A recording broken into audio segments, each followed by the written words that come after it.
Hey guys, what's up? What's up? Just waiting a moment for everybody to get on. Awesome.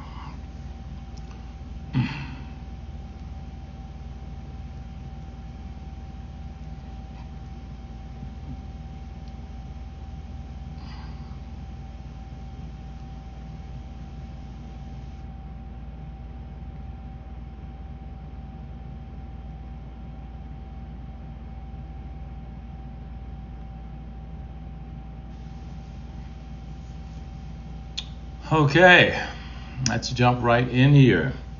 Waiting for people to get on. As you come on, please let me know if you're new. Hopefully some of you are new.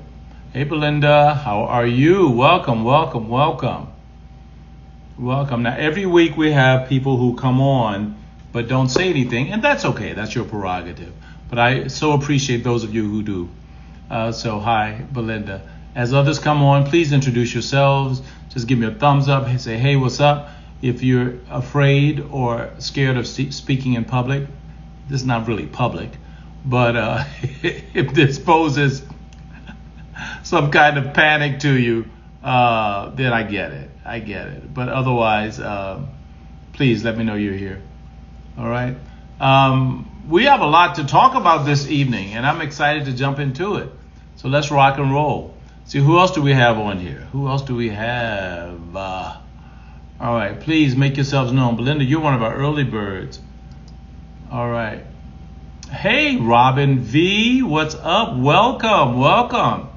All right, Robin, you're new to this platform. Excellent. Welcome. I hope you guys don't mind the rumbling in the background. I think it's thunder here in Atlanta. But welcome, Robin. Let's see who else we have. There's some other newbies out there, I'm sure. And as you come on, just chime in and we're going to talk. There's so much happening. There's so many great things going on right now. I cannot wait to tell you. I'm going to give it another minute. Let's a few others log in. Where are you from, Belinda? Where are you coming in from? You and Robin, where are you guys tuning in from? I know we've had people from London. We've had people from the Caribbean, from St. Lucia, all over the place. So just let me know as you come in. Okay, you're from Southern California. I assume that's San Diego-ish or wherever. Robin V from Maryland. Girl, that's my home. I just came from up there. That's DMV. That's my place. Okay, Los Angeles. Very cool. All right, great. Well, look, I'm ready. And look, for those of you all who are coming in, if you're not saying anything, that's perfectly okay. We're just going to rock and roll, okay? Hey, Jessica from Los Angeles.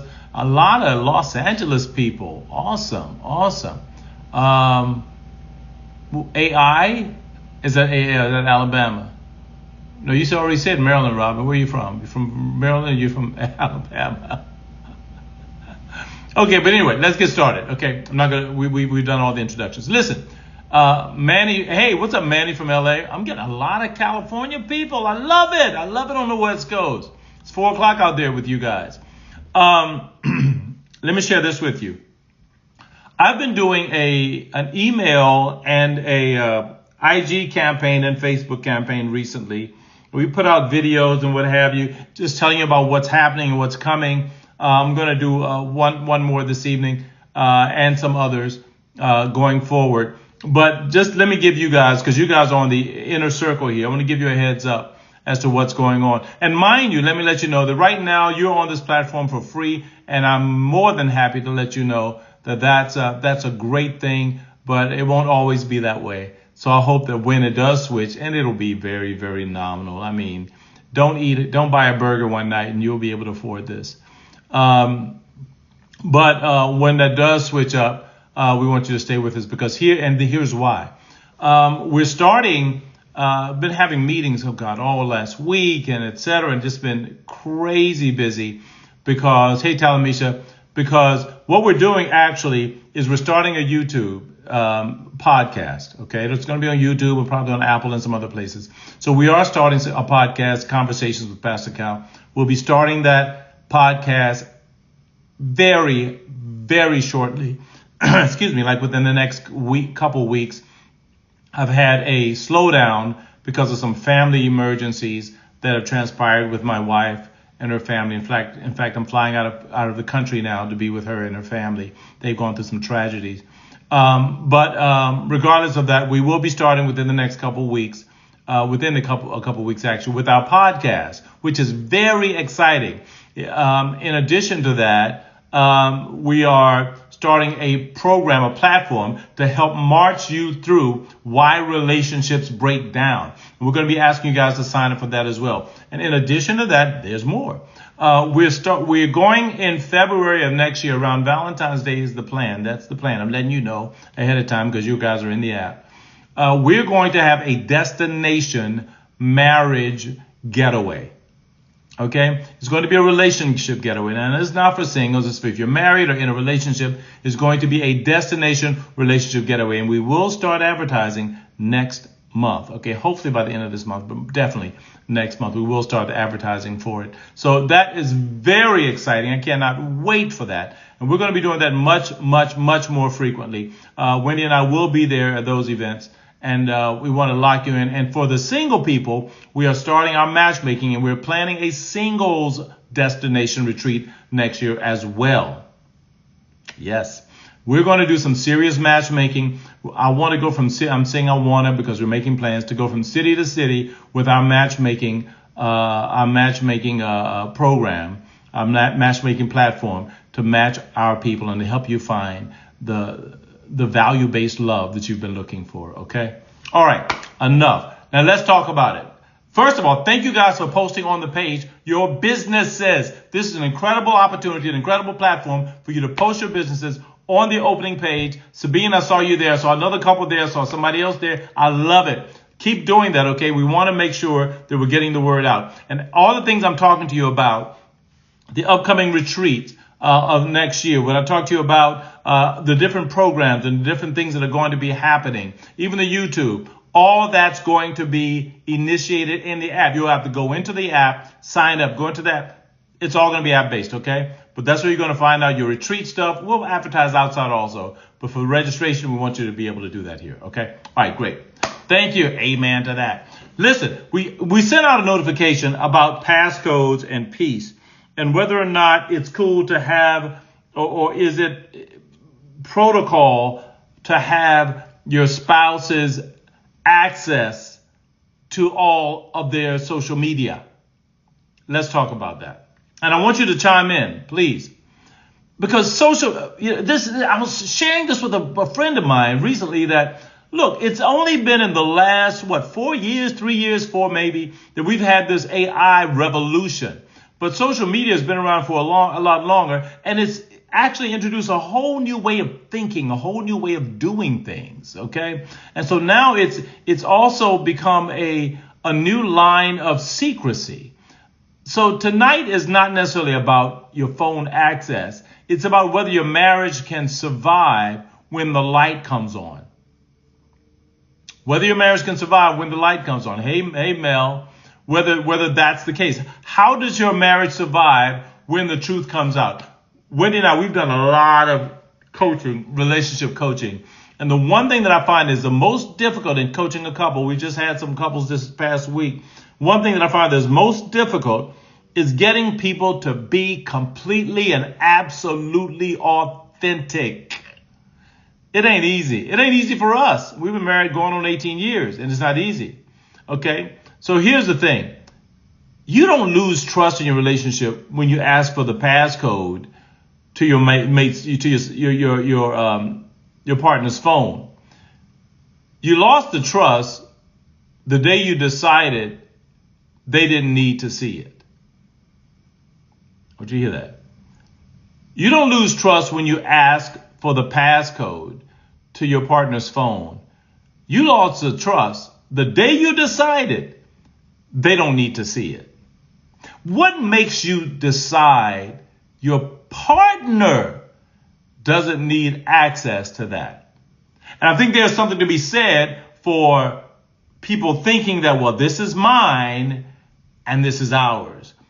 And I don't want to lose myself. I don't want to lose my my personal choices and all that by giving them access. But when we understand what is in social media now and all the different kinds of temptations and issues that are out there and distractions, is that something that really should be terribly private?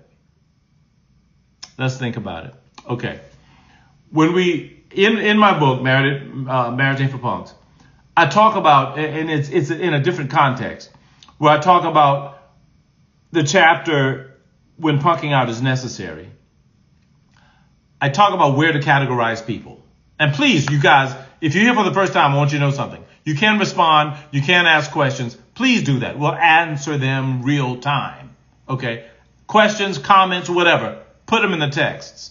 And in that, I talked about primary relationships, proximate relationships, public relationships, and peripheral relationships, starting from the closest, which is primary, to the peripheral, which is the absolute outer relationships, and how you have to learn to place people in those categories. Now, when it comes to closeness in your relationships, those categories still exist. When it comes to your marriage, those emotional categories.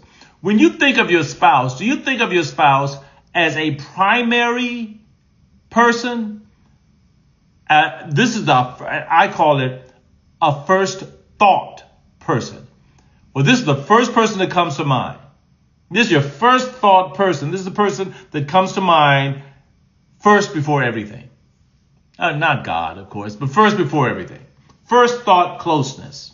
Not hidden. Nothing hidden. Or is your relationship more of a proximate tier? Not primary, but proximate, which is closeness, but lacking depth. We close, but we ain't that close. That's my man. That's my lady. But there's some stuff that I ain't. I got to keep something for myself. And I want you to think about that. How do you think about your relationship? Or is your spouse or your significant other a primary person or a proximate person? Are they primary where they act? Now, let me give a caveat here. They don't have to know everything about you.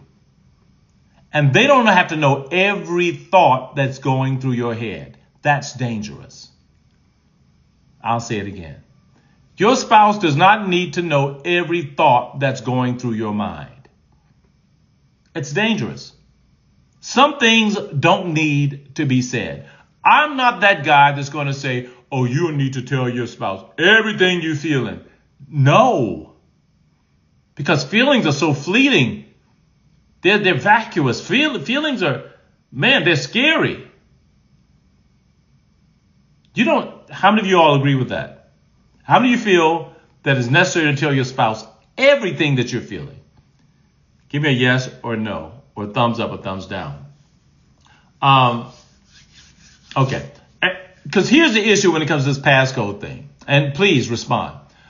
If your spouse needs a passcode to get into your life, they've already been demoted. Okay, Melanie says, no, it's not necessary to tell them everything. I agree. Anybody else? How do you feel? How do you feel? Let me know. Let me know. I'm telling y'all, this is your opportunity. Look, we charge people for counseling. Okay, and I'm giving you this for free. This is your time to ask questions. All right, so don't play with it. All right, and you're getting this for free. Okay, so access isn't the question. The proximity that you feel, the closeness proximity you feel to your spouse, that is the question, or to your significant other, or to your boyfriend or girlfriend or whatever. That is the question. Do I feel close enough with you that I can trust you with the good, the bad, and the ugly? Okay. Secondly, access to your partner's social media or whatever without intimacy is only surveillance. Are y'all feeling me? Access without intimacy is just surveillance. Nobody wants to be surveilled. You can know every password to every phone. You can know my Twitter, my X, whatever it is. You can know my my Facebook, my IG, my Threads, my TikTok. You can know all those passwords and still not know your spouse because you're just surveilling them. And whatever relationship has gotten to the point where where people are just surveilling each other, and they're not knowing each other, you're in danger. You're in danger. And this is why we teach the whole idea of naked moments, where you have an opportunity to share. And I'm telling you, it works. Where you should take an opportunity to share with your spouse what's happening in your life. Because I'm telling you, access without intimacy, you're just surveilling. Here's something Melanie said. Feelings are fleeting, but hurtful words are permanent. You know what? That is so true.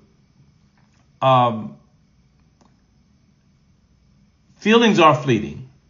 Hurtful words are permanent.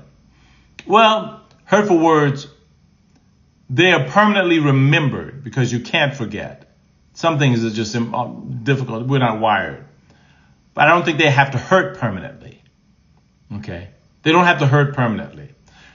Which is why we tell people so often, you must be careful about how you're communicating with your spouse.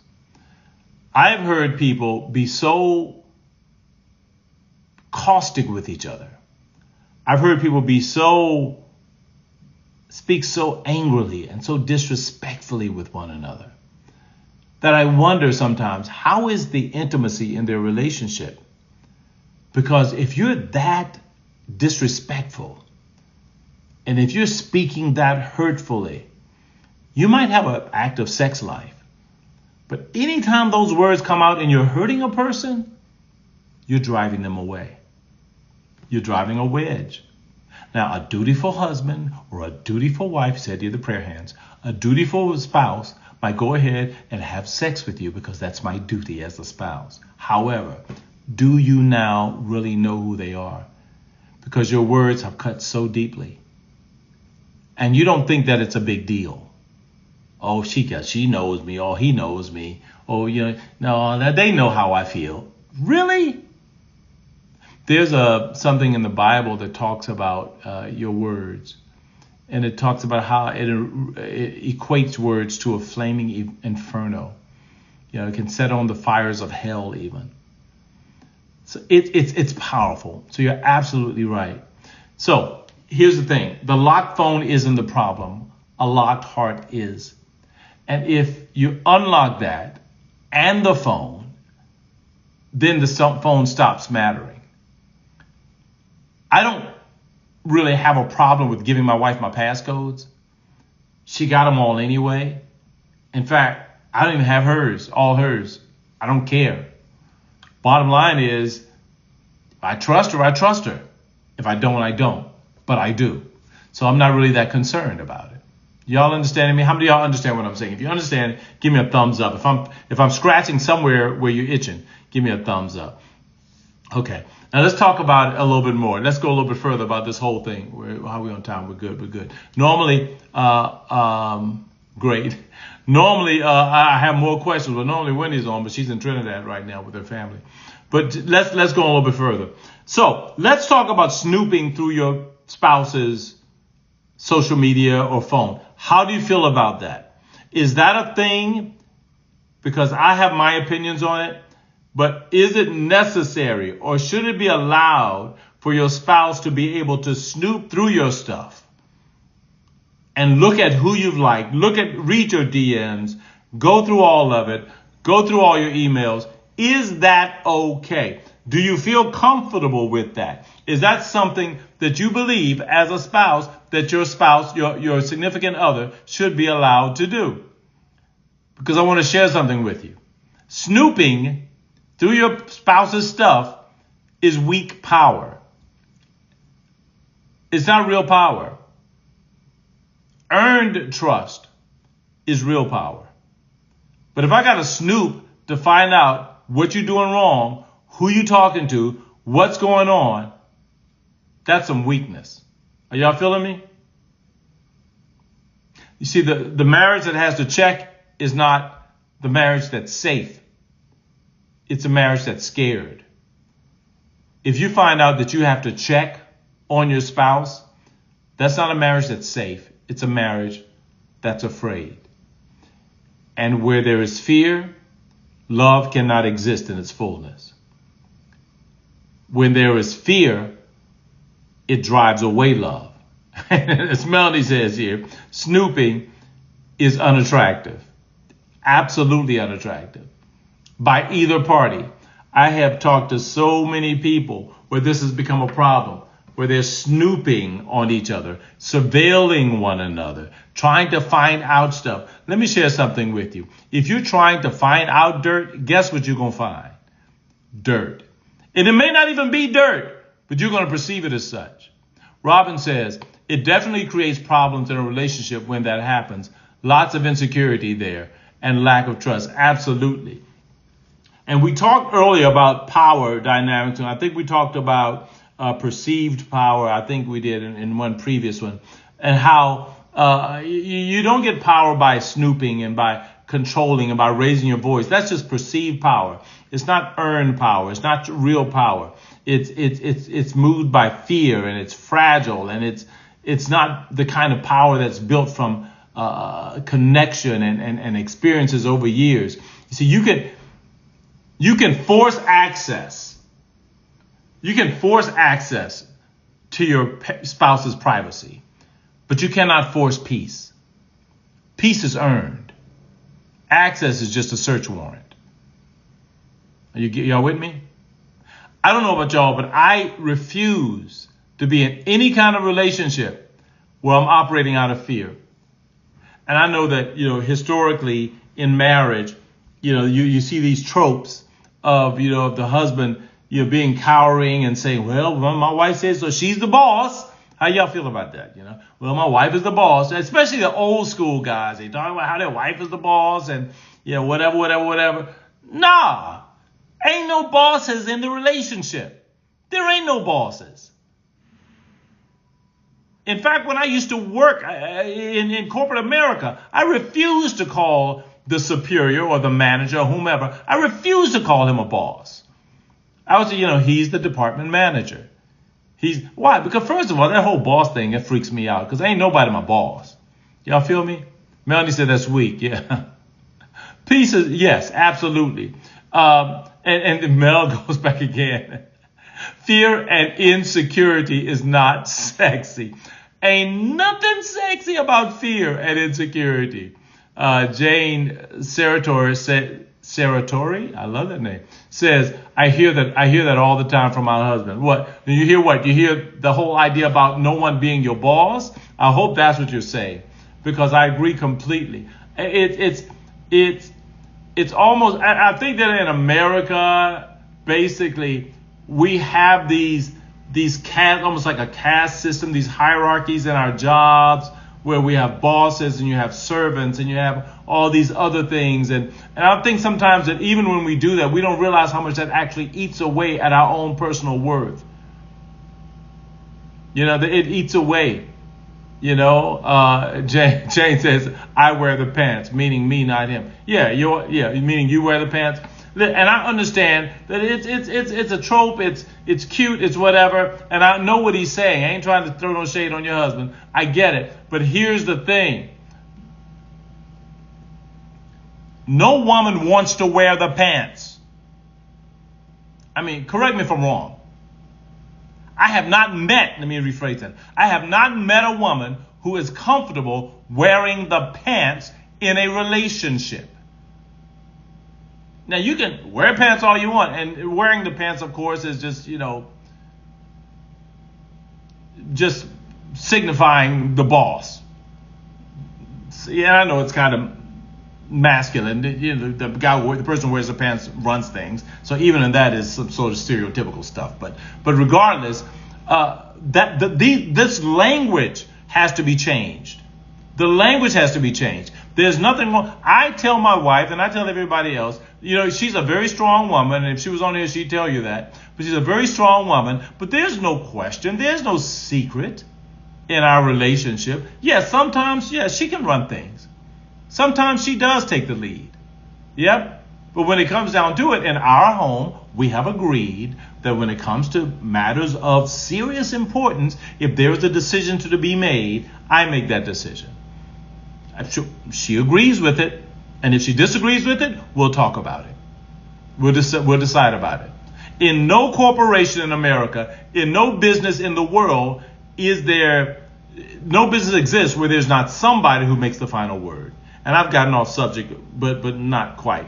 But there's no business where there's not somebody who makes the final word, who has the final word, the final say. The president, the leader, the person who makes the final say, okay? Nope, I've been trying for over 20 years to explain we are married. It should be both of us to make decisions. Absolutely. And in all honesty, it's going to require probably some more in-depth conversations. I sat at a table with a gentleman once. There were a few men at a table. I was at a men's conference, and I was speaking with him, and a guy admitted to me this. And he said, I didn't realize it until, this conference.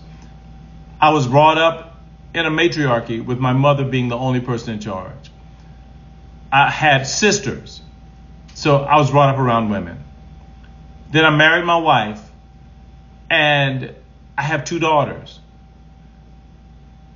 And he realized that he was yielding his power over to his wife. Now, some of you say, so, no big deal. It's a big deal if he thinks it's a big deal. And he realized it was a big deal because he felt he was losing himself. And he felt that everything that he wanted to do, he needed his wife's permission, because that was the template that was written for him when he was a child. The template that was written for him was that my mother is in charge. She makes the decisions. So when he grew up, that template was still operating in his mental operating system. So when he married his wife, he transferred that template onto her. She makes the decisions. So then he says, yeah, my wife's in charge. Now, it's a ha-ha, he, that, yeah, but there's a template that's operating in his mind, and he came to that conclusion. He says, I don't like this. He says, I love my wife, I love my daughters, but I want to give them the picture of a man who's confident, who feels as though he can make decisions without asking permission. That's a whole different topic. We're going to talk about that one time, about asking permission. Because I'm here to tell you, gentlemen, you don't have to ask permission. You have to make sure she agrees. But you don't need permission to decide. You don't need to bogart and be a dictator, but you got to be decisive. And that's what I'm getting at here.